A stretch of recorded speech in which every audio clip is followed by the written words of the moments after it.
I want you to picture this for a second. There's a young tradie and he's sitting in his ute. The sun's going down and it's casting long shadows across a nearly empty job site. He's caked in dust, his hands are raw.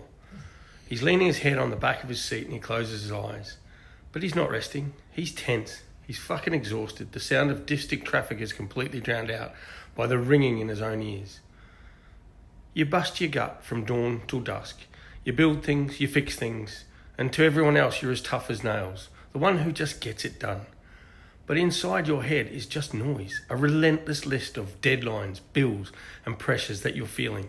That you're just one drop tool, one angry client, or one more bad day away from losing it fucking completely. For a long time, the culture has been, just suck it up, princess. But the silence is costing us big time. Industry research shows a devastating reality that tradies are far more likely to die by suicide than from an accident at work. We lose a construction worker to suicide about every 2 days. That is fucking terrible. But what if the answer wasn't to just tough it out? What if you had a toolkit? Not for the job site, but for your own mind. 7 simple, practical habits you can build right into your workday that can make all the difference.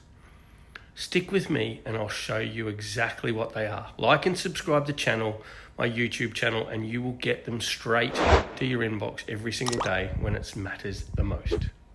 Just like and subscribe, don't forget.